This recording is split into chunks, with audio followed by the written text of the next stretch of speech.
গল্পের মূল চরিত্র অর্ক।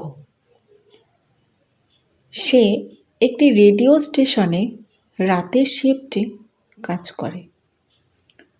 তার কাজ হলো 2টোর সময় মানুষের ভূতের অভিজ্ঞতা শোনা। একদিন লাইভ শো চলাকালীন এক বৃদ্ধ ফোন করেন। বৃদ্ধের গলার স্বর ছিল একদম শুকনো। তিনি কোনো গল্প না বলে শুধু একটি ঠিকানা বলেন এবং বলেন সেখানে একটা আয়না আছে যা তোমার আসল চেহারা দেখিয়ে দেবে। এরপরই ফোনটা কেটে যায়। পুরো স্টেশনের কারেন্ট চলে যায়। অর্ক কৌতূহলী হয়ে সেই ঠিকানায় পৌঁছায়। সেটি ছিল পাহাড়ের কোলে এক পরিত্যক্ত গ্রাম। নাম ছিল তার ছায়াপল্লী। গ্রামের প্রতিটি বাড়ির দরজা বাইরে থেকে তালা দেওয়া। সে ডায়েরিতে লেখে যে গ্রামটি দেখে মনে হচ্ছে যেন সবাই হঠাৎ করে পালিয়ে গেছে।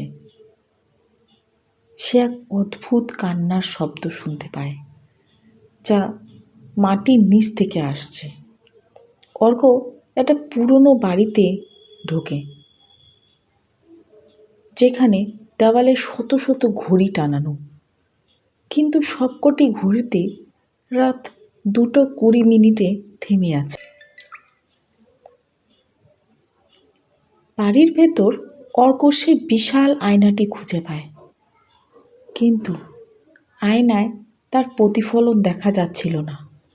বদলে সে দেখতে পায় তার মৃত মাকে, যিনি অনেক বছর আগে মারা গেছেন।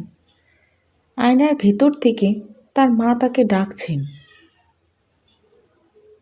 অর্ক যখন আয়নাটি স্পর্শ করে তার হাতটা আয়নার ভেতরে ঢুকে যায়।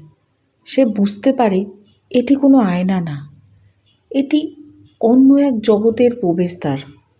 ধীরে ধীরে ঘরের আলোগুলো নীল হতে শুরু করে এবং ছায়াগুলো দেওয়াল থেকে আলাদা হয়ে মেঝেতে হাঁটতে শুরু করে।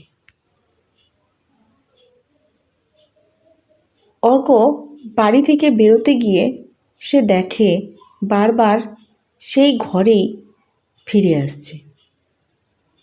সে নিজের ঘড়িতে সময় দেখে সময় এগোচ্ছে না, বরং পিছিয়ে যাচ্ছে। সে আয়নায় নিজের প্রতিচ্ছবি দেখতে পায়, কিন্তু সেই প্রতিচ্ছবিটা তার কথা শুনছে না। প্রতিচ্ছবিটা আয়নার ভেতর থেকে বেরিয়ে আসার চেষ্টা করছে আর অর্ককে ভেতরে টেনে নিচ্ছে। অর্ক বুঝতে পারে সেই বৃদ্ধ আসলে সে নিজেই, যে বহু বছর আগে সে আয়নায় আটকে গিয়েছিল। রেডিও স্টেশনে পরের দিন সকালে অর্কর সহকর্মী স্টুডিওতে ঢোকে।